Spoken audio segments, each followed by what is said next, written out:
오늘 새벽에 갑작스럽게 소낙비가 내렸습니다. 저는 그 소낙비를 보면서 이러한 생각이 들었습니다. 하나님께서 또 오늘 예배 가운데 또 성령의 단비를 내려주시기 위한 사인을 주시는구나 라는 믿음을 갖게 되었는데요, 그 하나님께서 내려주시는 성령의 단비를 오늘 함께 누리는 은혜가 있기를 간절히 소망합니다. 사람은 생각하는 동물이다 라는 말이 있듯이 우리는 하루에도 많은 생각을 하면서 살아가지요. 캐나다 퀸즈 대학교 연구진에 따르면 평범한 일상을 살아가는 성인들의 경우 하루에 대략 6,000번을 생각한다고 합니다. 평균 수면 시간을 8시간이라고 보면 수면 시간을 제외하고 깨어있는 시간으로 계산하면 1분당 평균 6번의 생각의 전환이 우리에게 있다고 합니다. 모든 사람은 생각을 하며 살아가지만 사람마다 서로의 생각은 다 다르죠.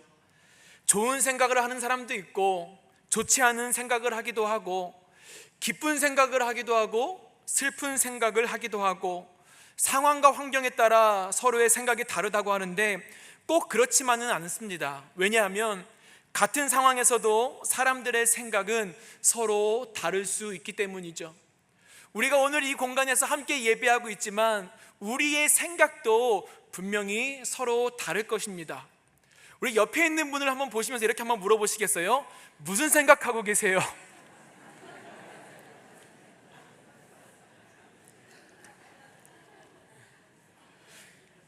생각의 각도라는 책이 있는데요, 사실 오늘 설교 제목을 무엇으로 정할까 한참 고민을 하다가 이 책의 제목을 그대로 가지고 왔습니다. 생각의 각도라는 책에서 이렇게 이야기를 하는데요, 비슷한 상황에서도 서로의 생각이 다른 이유에 대해서 생각의 각도가 다르기 때문이다 라고 이야기를 합니다. 생각의 각도가 긍정적이면 긍정적인 반응이 일어나고 생각의 각도가 부정적이면 부정적인 반응이 일어나는 것이죠. 그리고 생각하는 각도의 차이로 우리 인생이 달라진다고 말을 합니다. 저는 이번에 말씀을 준비하면서 참 하나님 앞에 죄송하고 마음이 참 부담이 컸습니다. 왜냐하면 몇 주 전부터 영적 침체기에 빠진 제 모습을 봤기 때문이에요. 예배를 드리면서도 예배의 감격이 이전만큼 다가오지 않고 기도도 집중이 안 되고 말씀을 묵상해도 깨달음이 없는 제 모습을 보면서 영적 위기를 느끼게 되었습니다. 왜 그럴까? 무엇이 문제일까? 어디서부터 잘못된 것일까 생각하고 또 생각을 하다가 제가 깨닫게 된 것이 있는데요, 바로 제 생각의 각도가 틀어졌기 때문이었습니다. 하나님께 맞추어졌던 저의 생각의 각도가, 그리고 하나님의 말씀만을 의지하며 살아갔던 저의 생각의 각도가 언제부터인가 저 중심으로 틀어져 있는 것을 제가 발견하게 되었습니다. 언제부터 그랬는지 생각을 해보니까요, 몇 주 전 제자훈련을 마치게 되었는데요, 졸업예배를 드리면서 스스로 이런 생각을 했습니다. 잠시 쉬어야겠다. 저는 제자훈련을 하면서 훈련생들과 약속한 것이 있습니다. 제자훈련 기간 동안 매일 정해진 말씀을 읽어서 꼭 성경 읽독을 하자고 약속을 하였고, 하루에 20분 이상 중보 기도의 시간을 갖고 또 매일 큐티를 하자는 약속을 했습니다. 매일 말씀을 읽고 묵상하고 기도하면서 영적 습관과 영적 성장을 세우기 위한 목적도 있지만 하루의 삶에서 우리의 생각과 시선을 하나님께 고정하는 삶을 살아가기 위해서는 반드시 말씀과 기도가 필요하기 때문인 것이죠. 그렇게 훈련생들에게 항상 강조했던 말이, 우리는 제자훈련이 끝나도 기도와 말씀을 놓쳐서는 절대로 안 된다라는 것을 약속을 했습니다. 그런데 너무나 부끄럽게도요, 저는 이번 제자훈련을 졸업하면서 날은 쉬어야겠다 이런 생각을 하게 되었습니다. 기도 시간을 줄이게 되고요, 큐티도 매일 하지 않고 말씀도 매일 읽지 않았습니다. 지금 여러분들의 표정이, 아니 목사가 어떻게 그럴 수 있을까 라는 표정인데요, 그렇게 하면 제 마음이 너무나 불편해야 하는데 솔직히 마음이 편하더라고요. 그래서 며칠만 쉬려고 했는데 점점 쉬는 날이 늘어나고 며칠이 몇 주가 되고 결국 그 편안함에 저는 은혜의 감각을 잃어버리게 되었고 저의 생각의 각도가 점점 하나님의 말씀에서 틀어진다는 영적 위기를 느끼게 되었습니다. 하나님께서 그러한 저를 긍휼히 여기셔서 다시 말씀을 붙들게 하셨고 다시 기도에 집중하게 하셨고 다시 틀어진 각도를 하나님께 고정시키는 은혜를 허락하여 주셨는데요, 그만큼 생각이 바뀌면 우리 자신이 바뀌고 우리의 환경과 인생이 바뀔 수 있다는 것을 저는 경험하게 되었습니다. 혹시 지금 예배하는 분들 가운데서도 말씀을 읽지 않고 기도가 줄어들고 그래도 인생이 평안하다라고 하시는 분들이 있으면 조심하십시오. 곧 영적 위기가 다가올 것입니다. 민수기 13장을 보면 가나안 땅을 정탐하고 돌아온 12명의 정탐꾼들이 결과를 보고하는 장면이 기록되어 있죠. 그들은 같은 시간에 함께 다녔고 같은 땅을 보았고 그 땅에 사는 같은 사람들을 함께 보았습니다. 똑같은 상황과 환경에 있었던 것이죠. 하지만 그들의 생각은 달랐습니다. 10명의 정탐꾼은 이렇게 생각합니다. 우리는 그 백성을 칠 수 없다. 그들은 우리보다 강하다. 그들은 거인 같아서 그들이 보기에 우리는 메뚜기 같다는 부정적인 보고를 하게 됩니다. 반면에 여호수아와 갈렙의 생각은 달랐습니다. 그 땅을 취하자. 우리는 이길 수 있다. 하나님이 함께 하시니 우리는 절대 두려워하지 말자라는 긍정적인 보고를 하게 되죠. 완전히 다른 반응입니다. 무슨 차이가 있을까요? 바로 생각의 각도가 다른 것이죠. 똑같은 상황 가운데 있지만 내 생각의 각도가 나에게 맞추어져 있고 눈에 보이는 현실에만 맞추어져 있다 보니까 부정적인 생각을 하게 되고 포기하게 되고 스스로를 메뚜기 같은 작고 연약한 존재로밖에 볼 수 없는 것입니다. 옛적부터 그 땅을 이스라엘에게 주겠다고 약속하신 하나님의 말씀을 잊어버리게 된 것이죠. 결국 하나님의 생각이 아닌 자신들의 생각대로 결정을 한 그들의 대안이 무엇이냐면 안타깝게도 다시 애굽으로 돌아가자는 것이었습니다.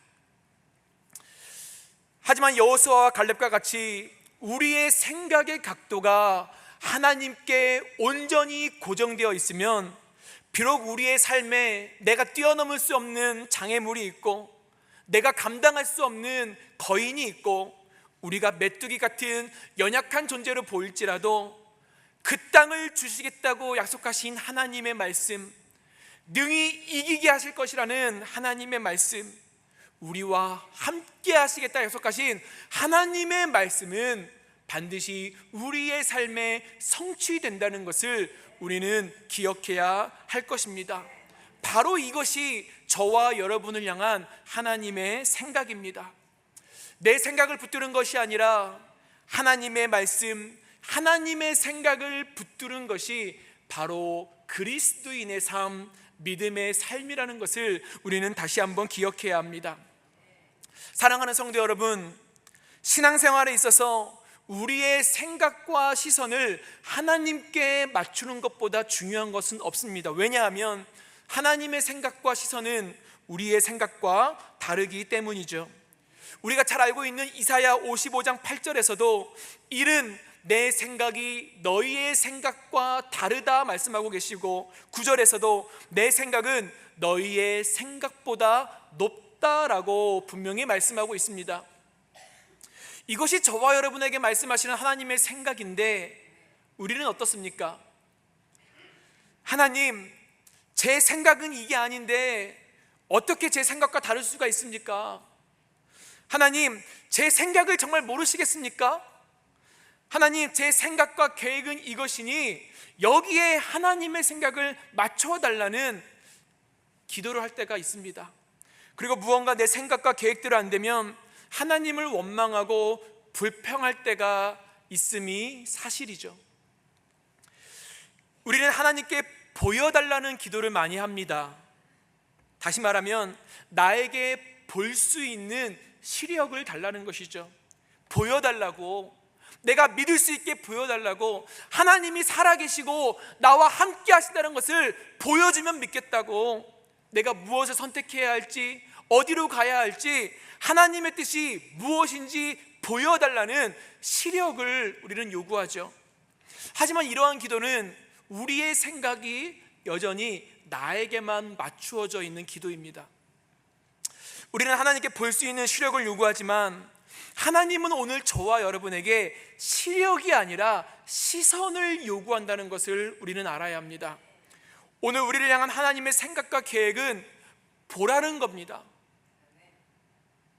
하나님을 바라봐라. 믿음의 눈으로 봐라. 두려워 말고 봐라. 하나님의 구원을, 너를 여기까지 인도하신 나 신실하심을 봐라. 이 눈에 아무 증거 아니 배어도 약속의 말씀을 붙들고 나를 보라는 것이 하나님의 생각인 것이죠. 지난 금요영성 집회 때 우리가 간절히 불렀던 찬양 가운데 이 찬양의 가사가 있습니다. 내 영혼이 확정되고 확정되었사오니 믿음에 눈들어 주를 봅니다. 하지만 안타깝게도요, 우리가 교회에서 찬양할 때는 정말 두 손을 들고 하나님을 바라보고, 하나님 그렇습니다, 내 영혼이 확정되고 확정되었사오니 믿음의 눈으로 주를 봅니다, 소리치며 울며 고백하지만 안타깝게도 우리가 또 교회 밖으로 세상으로 나아가면 하나님께 보여달라고만 하지 보지 못하는 것이 우리의 연약함이 아닌가 생각을 해보게 됩니다. 사랑하는 성도 여러분, 우리는 오병이어 기적을 잘 알고 있죠. 요한복음 6장을 보면 한 아이가 보리떡 5개와 물고기 2마리를 예수님께 가져옵니다. 이 아이가 드린 보리떡 5개와 물고기는 그곳에 모인 수많은 사람들이 나눠 먹기에는 정말로 부족한 양이죠. 저는 말씀을 묵상하면서 이런 생각을 해봤습니다. 이 아이가 무슨 생각으로 보리떡과 물고기를 가지고 왔을까? 분명 자신이 가지고 있는 음식이 양도 적고 보잘것없는 음식임을 알면서도 왜 가지고 왔을까? 왜냐하면 이 아이가 가져온 보리떡은요, 가장 값싼 빵이고 가난한 사람들만 먹는 빵이었습니다. 그리고 물고기는요, 큰 물고기가 아니라 멸치 사이즈의 작은 물고기였고 어부들이 잡아도 판매할 수 없는, 그래서 버리거나 가난한 사람들에게 나눠주는 물고기가 이 아이가 가지고 있는 물고기였습니다. 저는 한번 이런 생각을 해봤습니다. 이 아이가 자신의 도시락을 스스로 가져온 것이 아니라 제자들에게 강제로 이끌려온 것은 아닐까? 아니면 정말로 어린아이의 순수한 마음에 함께 나눠 먹으려고 가져왔을까? 나름대로 이런저런 생각을 해봤는데요, 성경에는 그 이유가 정확히 기록되어 있지 않지만 저는 그 현장에 함께 있었던 빌립과 안드레의 반응을 통해서 이렇게 생각을 해봤습니다. 말씀을 보면 예수님께서 빌립을 시험하시기 위해 우리가 어디서 떡을 사서 이 사람들을 먹이겠느냐라는 질문을 합니다. 그때 빌립은 보이는 현실에만 자신의 생각을 맞추다 보니까 각 사람으로 조금씩 받게 할지라도 200데나리온의 떡이 부족하다는 현실적이고 계산적인 대답을 합니다. 자신에게 이 질문을 하신 예수님의 생각을 알지 못했던 것이죠. 빌립뿐만 아니라 안드레도요, 한 아이가 드린 보리떡 5개와 물고기 2마리를 보면서 예수님, 여기 이 아이의 음식이 있습니다. 그러나 이 많은 사람들이 먹기에는 불가능하다는 현실적인 대답을 합니다. 여러분은 빌립과 안드레의 반응을 보면서 무슨 생각을 하십니까? 저는 두 사람의 반응을 보면서 자신의 도시락을 가져온 이 아이는 비록 현실의 상황이 좋지 않고 자기의 도시락이 보잘것없는 것이지만 생각의 각도를, 그의 시선을 하나님께 고정했다는 것을 볼 수 있습니다. 하나님의 생각에 맞추고 보니까요, 가능해 보인 것이죠. 상황과 환경과 문제를 뛰어넘는 하나님의 능력에, 하나님의 기적에 내 생각을 맞추다 보니 이 아이는 자신의 도시락을 드릴 수 있었던 것이죠. 예수님께 시선을 고정했더니 하나님께서 놀라운 기적을 볼 수 있는 시력을 허락하셨다는 것을 볼 수 있습니다. 안드레가 이 아이의 도시락을 가져오면서 예수님 여기 있습니다, 이제 예수님 은혜를 주십시오, 기적을 베풀어 주십시오 했으면 이 안드레도 정말로 은혜를 받을 자인데, 안타깝게도 안드레는 여기 음식이 있습니다, 그러나 불가능합니다 라는 생각을 하게 됩니다. 저는 이 그러나가 참 우리 신앙에 참 위험한 것 같습니다. 우리도 믿음으로 살아가고 믿음으로 순종하고 한다고 하지만 정말 때로는 우리의 생각에 그러나가 찾아올 때가 너무나 많죠. 이 그러나가 찾아올 때 우리는 반드시 이겨야 합니다. 그 그러나는요, 우리로 하여금 순종하지 못하게 하고 의지하지 못하게 하고 우리를 영적 침체로 빠지게 하는 너무나 위험한 것이죠. 왜냐하면 그러나라는 생각이 우리 가운데 들어오는 순간 하나님을 향해 고정되어 있는 우리의 시선과 생각이 1도씩 틀어지게 된다는 것을 우리는 기억해야 합니다. 우리가 건물을 지을 때도요, 1도가 얼마나 중요합니까? 당장 눈에 보일 때는 문제가 없어 보이지만 시간이 지나면 그 1도 차이로 인해 건물이 무너질 수 있는 것이죠. 저는 골프를 쳐보지는 않았지만요, 이야기를 들어보면 스윙을 할 때 몸과 클럽의 각도가 1도만 틀어져도요, 공이 나아가는 거리와 방향이 달라진다고 합니다. 또 골프 이야기를 해서 지금 여러분의 생각이 또 푸른 초장으로 가지 않을까 좀 걱정은 되긴 하는데요, 다시 생각을 말씀에 집중하시고, 우리의 믿음과 순종도 그렇습니다. 단 1%라도 단 1도라도 나의 생각과 나의 계획이 내 믿음에 개입되는 순간, 당장 지금은 영적으로 문제가 없다고 위기를 느끼지 못하고 내가 믿음의 길을 잘 걸어가고 있다고 안심할 수 있겠지만, 삶에서 어려운 문제를 만나고 위기를 만나는 순간에 우리의 믿음이 흔들려 버리고 잘못된 방향과 길로 갈 수 있다는 것을 우리는 항상 기억을 해야 하는 것이죠. 혹시 오늘 예배 드리는 분들 가운데 예배에 감격이 없고 전에는 하나님만 생각하며 힘이 되고 나를 구원하신 예수님의 십자가만 바라보도 눈물을 흘렸는데, 이제는 영적으로 완전히 무감각해져서 기쁨이 없고 감사가 없고, 혹시 저와 같이 영적 위기를 겪고 계신 분이 계시다면 지금 나의 생각의 각도가, 내 시선이 하나님께 온전히 고정되어 있지 않은지, 혹시 1%라도 틀어지지는 않았는지 점검하는 은혜가 필요할 것입니다. 오늘 보면 42절은 이렇게 말씀합니다.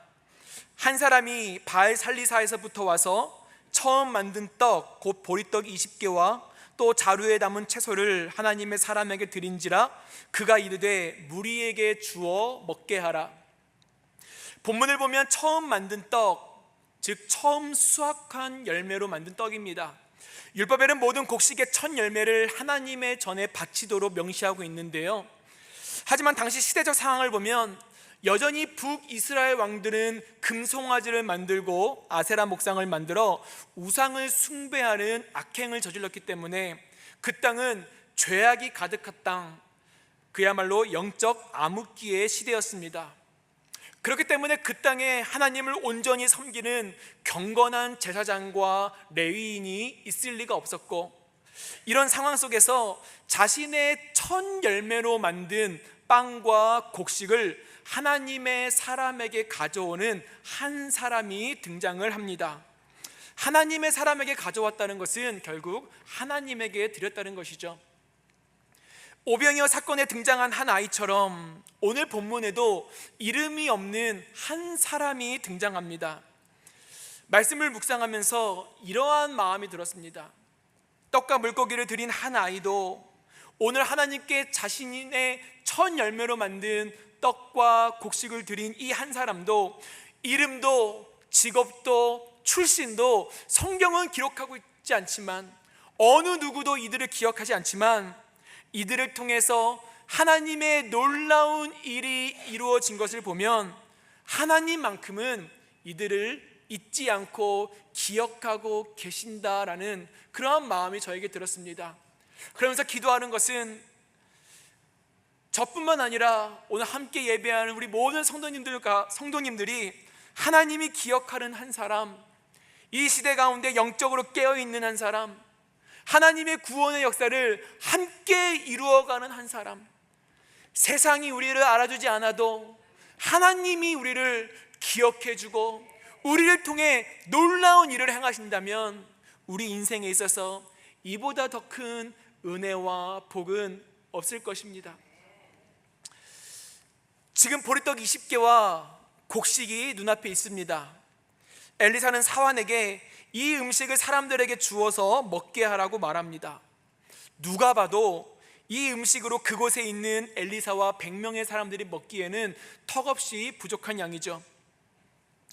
그런데 이 상황 가운데 엘리사와 사환의 생각의 각도가 틀립니다. 사환의 생각은 이렇습니다. 본문 43절을 보면 그 사환이 이르되 내가 어찌 이것을 100명에게 주겠습니까? 사환이 볼 때는 말도 안 되는 불가능한 일이라는 거죠. 만약에 저도 그 자리에 있었다면 이것은 말도 안 되는 일이라고 생각했을 것입니다. 하지만 여기서 엘리사의 생각은 다른데요. 43절 후반부 말씀을 보면 또 이르되 무리에게 주어 먹게 하라. 여호와의 말씀이 그들이 먹고 남으리라 하셨더라. 도저히 이해할 수 없는 장면입니다. 사환은 불가능하다고, 말도 안 된다고 하는데 엘리사는 사람들에게 주어 먹게 하라고 합니다. 먹을 뿐만 아니라 남을 것이다 라고 말하고 있죠. 우리가 여기서 놓치지 말아야 할 단어가 있는데요, 바로 43절에 또라는 단어입니다. 사환이 불가능하다, 말도 안 된다 이야기했을 때 엘리사는 또 이르되 먹게 하라. 여호와의 말씀이 그들이 먹고 남으리라 하셨더라. 이 또라는 단어를 보면요, 엘리사가 하나님의 말씀에, 하나님의 생각에 온전히 붙들려 있었다라는 것을 우리는 생각할 수 있습니다. 만약에 그렇지 않았더라면 사환이 불가능하다고 이야기했을 때 그런가? 100명은 좀 많은가? 모자라면 어떻게 하지? 안 되겠는데? 라는 부정적인 생각을 했을 텐데요, 엘리사는 조금도 의심하지 않고 여호와의 말씀이 그들이 먹고 남으리라라는 말씀에 자신의 생각을 온전히 고정하게 됩니다. 앞에서 소개한 생각의 각도라는 책에 이런 글이 있습니다. 정신없이 바쁜 일상에서 간간히 하던 일을 멈추고 한번 생각해보자. 지금 나의 생각의 각도는 어떤지, 하나님의 말씀에 잘 맞추어져 있는지 생각하는 시간이 필요하다. 잠시 멈추고 1도만 다르게 생각의 각도를 바꾸는 순간 인생의 방향이 달라진다라고 이야기를 합니다. 우리가 믿음으로 살아간다고 하지만 단 1도라도 하나님의 생각과 하나님의 말씀에서 틀어지면 우리는 흔들리게 되고, 우리는 불가능하다고 생각하게 되고, 우리의 삶에는 어떤 은혜도, 어떤 가능성도, 어떤 기적도 일어나지 않습니다. 세상 사람들은 눈에 보이는 현실만 보면서 이야기합니다. 그것이 가능하겠니? 그것이 고쳐지겠니? 그 기도가 응답되겠니? 비즈니스가 좋아지겠니? 신분의 문제가 풀리겠니? 너무 기대하지 말라고, 불가능하다고, 어렵다고, 더 상처받기 전에 포기하라고 이야기를 하죠. 사람들의 말에 흔들릴 때가 있습니다.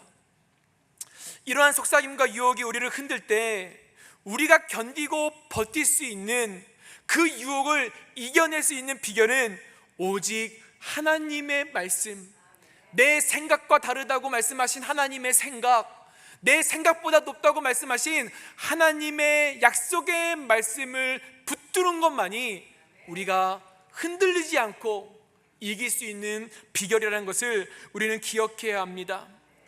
그런데 많은 사람들이요, 사람들의 말에 쉽게 흔들립니다. 사람들의 말이 해결인 것처럼, 사람들의 경험과 지식이 해결인 것처럼, 인터넷이 해결인 것처럼, 유튜브가 해결인 것처럼 말씀이 아닌 다른 것들에 많이 흔들리게 되죠. 우리는 오직 말씀을 통하여 하나님이 나에게 주시는 말씀이 무엇인가, 하나님이 나에게 주신 생각이 무엇인가, 하나님의 뜻이 무엇인가, 말씀과 기도를 통하여 우리는 이겨내야 하는 것입니다. 여러분에게는 그러한 말씀이 있으십니까? 유혹과 시험에 흔들릴 때, 너무 힘들어 주저앉을 때, 견딜 수 없는 고통 가운데 어떠한 희망과 소망도 보이지 않을 때, 하나님을 향한 사랑이 식어지고 그 신뢰가 사그러져 갈 때, 다시 여러분을 일으키시고 하나님께 우리의 생각과 시선을 고정시키게 할 수 있는 하나님의 말씀이 나에게 있는지, 내가 위기 가운데 붙들 수 있는, 위기 가운데 스마트폰을 붙드는 것이 아니라 내가 붙들 수 있는 하나님의 약속의 말씀이 나에게 있는지 우리는 한번 점검해야 할 것입니다. 우리 44절의 말씀을 함께 읽겠습니다. 시작. 그가 그들 앞에서 주었더니 여호와께서 말씀하신 대로 먹고 남았더라. 오병이어의 기적에서도 5,000명이 넘는 사람들이 배불리 먹고도 남았고요, 엘리사의 기적에서도 먹고도 남는 하나님의 기적이 일어났습니다. 무엇을 의미하고 있을까요? 넘치도록 부으시는 하나님의 풍성한 은혜와 사랑은 오직 하나님의 말씀을 의지하고 하나님께 시선을 고정하고 말씀에 순종하는 자에게 이루어진다는 것을 보여주고 있습니다. 우리가 또 한 말씀을 통해서 볼 수 있는데요, 누가복음 5장을 보면 밤새 그물을 던졌음에도 불구하고 두 손에 잡은 것이 없는 어부들이 등장합니다. 열심히 그물을 던졌지만 실패와 상처와 허탈함 뿐이죠. 어쩌면 오늘 저와 여러분의 삶도 이와 같다고 생각합니다. 우리도 참 열심히 이민자의 삶을 살아가지 않습니까? 밤새 그물을 던진 어부들처럼 우리도 잠자는 시간도 줄여가면서, 때로는 끼니도 걸으면서 아끼고 아끼면서 열심히 살아가지만 여전히 우리 삶에 빈 그물을 보면서 삶의 회의를 느끼고 낙심에 빠지기도 합니다. 그런데 실패로 좌절하고 있는 그 순간에 홀로 텅 빈 배에 있는 그때에 예기치 못한 한 분이 찾아오죠. 누구십니까? 주님이 찾아오시죠. 누가복음 5장 4절은 말씀합니다. 시몬에게 이르시되 깊은 데로 가서 그물을 던져 고기를 잡으라고 말씀합니다. 이 장면도 참 이해할 수 없는 장면입니다. 베드로는 평생을 고기 잡는 어부로 살아왔죠. 누구보다 바람의 방향도 잘 알 것이고 물의 흐름도 잘 알 것이고 언제 그물을 던져야, 어떻게 그물을 던져야 고기가 잘 잡힐지 누구보다 잘 아는 베테랑입니다. 그런 전문가도 밤새 한 마리의 고기를 잡지 못했는데 목수이신 예수님이 깊은 데로 가서 그물을 던지라고 한다면 여러분의 생각으로는 이해가 되겠습니까? 근데 때로는 우리도 그렇습니다. 이 분야는 내가 더 잘 알고 내가 더 전문가고 내가 계획하는 것이 다 맞다고 내 생각에는 할 때가 있죠. 만약 제가 베드로였다면 저 역시도 예수님 무슨 말씀이세요? 이것은 제가 더 전문가입니다. 예수님 말도 안 되는 소리 하지 마세요. 밤새 그물을 던졌는데 또 던진다고 무슨 고기가 잡히겠습니까? 라면서 예수님을 끝까지 설득했을 것입니다. 저만 믿음이 없는 건가요? 그런데 베드로는요, 조금도 의심하지 않고 그의 생각의 각도를 자신의 생각이 아닌 예수님의 말씀에, 예수님의 생각에 고정합니다. 만약에 베드로도 그러나 하면서 조금 흔들렸다면 아마 이렇게 얘기했겠죠. 예수님, 그렇다면 저에게 고기를 볼 수 있는 시력을 주시면 던지겠습니다. 시력을 요구했겠죠. 하지만 베드로는요, 시력을 요구하지 않고 주의 말씀 의지하여, 하나님의 말씀을 의지하여 하나님의 생각에 보이지 않지만 그의 시선을 고정하여 그물을 던지게 됩니다. 우리는 결과를 잘 알고 있죠. 주님이 이루시는 놀라운 일을 보게 됩니다. 내 생각으로 던졌을 때는 한 마리의 고기도 잡지 못하였지만 하나님의 생각을 의지하여 던지니 성경은 고기를 잡은 것이 심이 많아 찢어졌다라고 기록하고 있습니다. 오병이어의 기적처럼, 엘리사의 기적처럼 오늘 베드로에게도 풍성이 넘쳐나는 은혜를 주신 것이죠. 여러분, 이민생활이 얼마나 힘드십니까? 때로는 기쁨과 감사의 시간도 있지만 아픔과 눈물의 시간도 있고, 다시 한국으로 돌아가야 할까? 비즈니스를 그만해야 할까? 영주권 진행을 포기하고 그만둘까라는 생각이 참 많이 들기도 하죠. 내 건강도 챙기지 못할 만큼 열심히 살아간다고 했지만 은행 어카운트는 늘기는커녕 줄어들기만 하고 갑작스러운 건강의 위기가 우리 가운데 찾아오기도 합니다. 성도님들에게 비교할 수 없지만 저 역시도 지난 16년 가까이 이민 생활을 하면서 기쁘고 감사한 순간도 참 많았지만 참 눈물 없이 보낼 수 없는 시간도 참 많았습니다.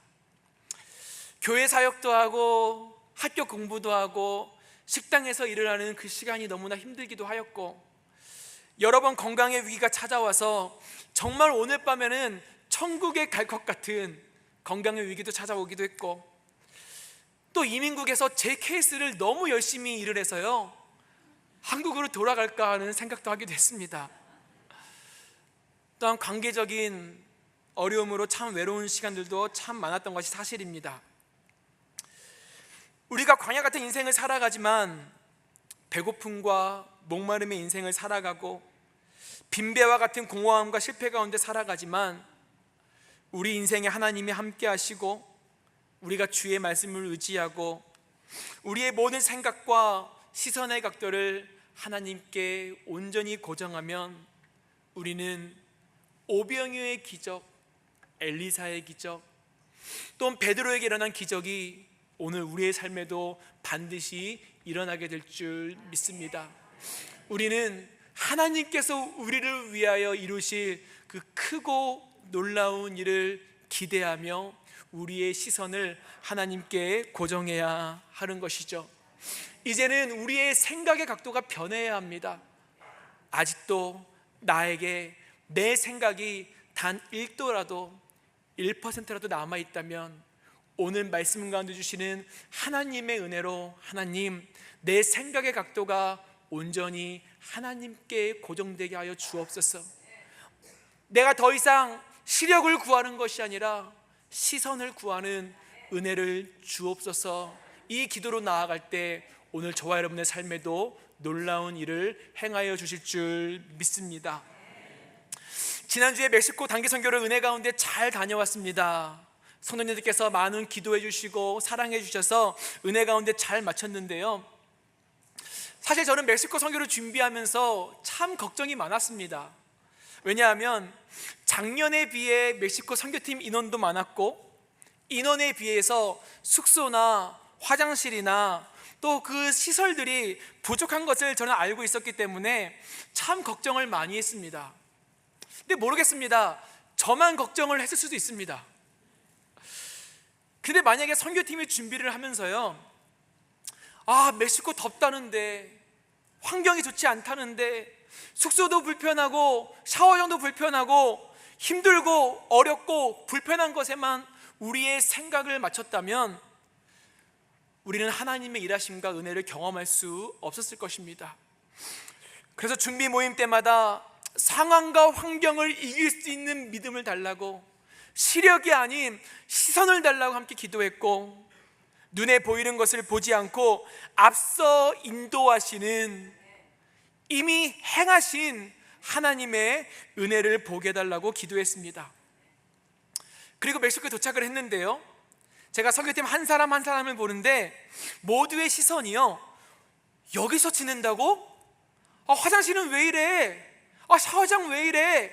아, 주방은 왜 이래? 아, 왜 이렇게 더워? 이렇게 생각하는 사람은 단 한 사람도 없었습니다. 제가 보니까 정말 어린 학생부터 우리 어른 성도님들까지도요, 여기가 하나님의 마음이 있는 곳이구나, 여기가 하나님의 사랑이 있는 곳이구나.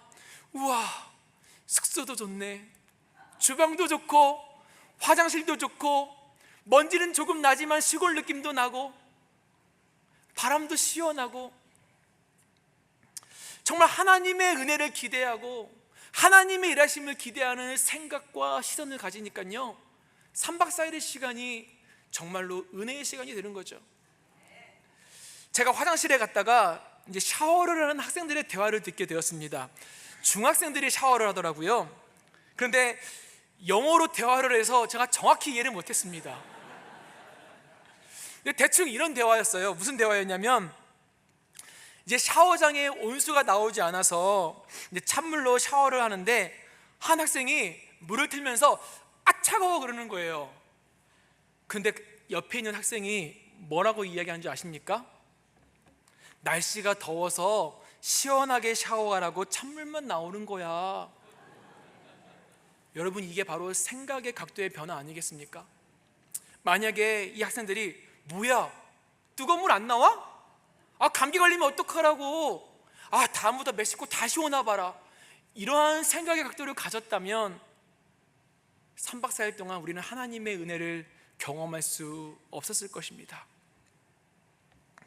여러분은 지금 무슨 생각을 하고 계십니까? 오늘 우리는 왜 기쁘지 않을까요? 우리는 왜 감사하지 못할까요? 우리는 왜 내 삶에 은혜가 없다고 생각을 할까요? 말씀의 결론은 이렇게 내기 원합니다. 우리는 항상 생각을 해야 합니다.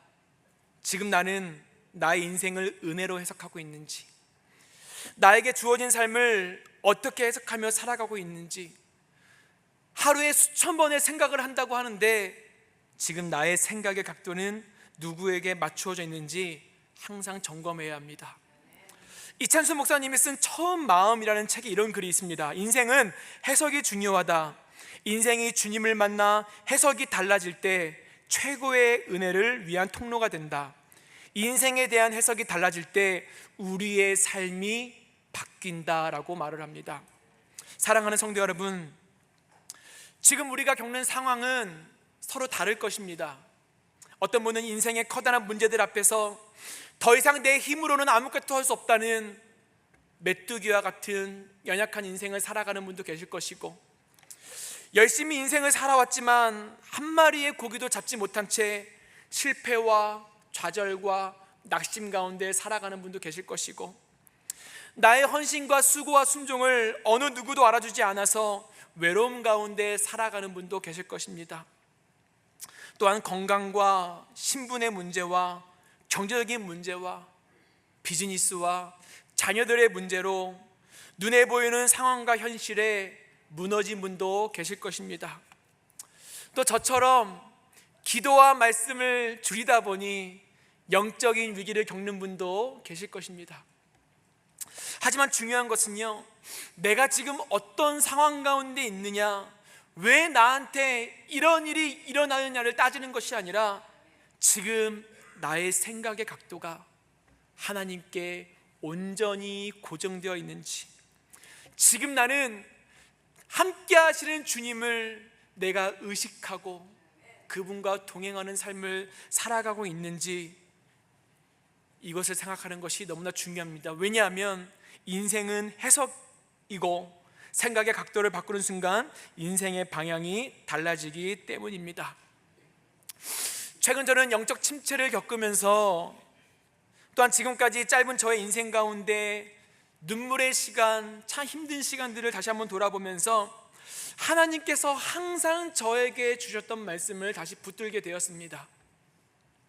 아픔과 슬픔 가운데 있을 때마다 도저히 버티고 견딜 수 없을 때 제가 늘 붙들었던 말씀인데요, 저는 지금도 그 말씀을 붙들고 있고 앞으로도 제 삶 가운데 어떤 위기와 어떤 문제와 어떤 어려움이 찾아온다고 할지라도 저는 이 약속의 말씀을 붙들고 오직 하나님께 저의 생각의 각도를 맞추며 믿음의 삶을 살아갈 것입니다. 그 말씀이 무엇이냐면 시편 18편 1절과 2절의 말씀인데요, 우리 함께 다 같이 읽어보겠습니다. 시작.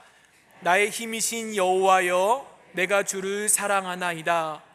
여호와는 나의 반석이시요 나의 요새시요 나를 건지시는 이시요 나의 하나님이시요 내가 그 안에 피할 나의 바위시요 나의 방패시요 나의 구원의 뿌리시요 나의 산성이시로다. 아멘.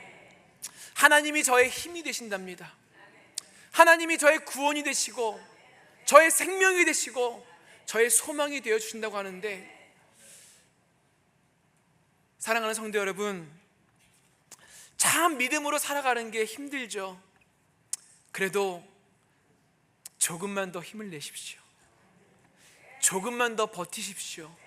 하나님이 여러분의 힘이 되어주시고 여러분의 구원이 되어주시고 여러분의 소망이 되어주신다고 말씀하시는데, 여러분이 피할 바위가 되어주신다고 말씀하시는데, 조금만 더 버티고 기도와 말씀에 집중할 때 오늘 우리의 삶에도 넘치도록 채우시는 하나님의 은혜를 허락하여 주실 줄 믿습니다. 이제 새로운 한 주를 또 살아갑니다. 우리가 예배할 때는 아멘, 아멘, 아멘 나아가지만, 안타깝게도 또 세상으로 한 걸음 나아가면 그 아멘이 그러나로 바뀌게 되죠. 간절히 소망하기는 새로운 한 주, 오늘 저와 여러분을 향해 말씀하시는 하나님의 생각과 하나님의 시선에 우리의 각도를 맞출 때 새로운 한 주도 승리케 하시는 하나님의 놀라운 은혜를 경험하게 될 줄 믿습니다.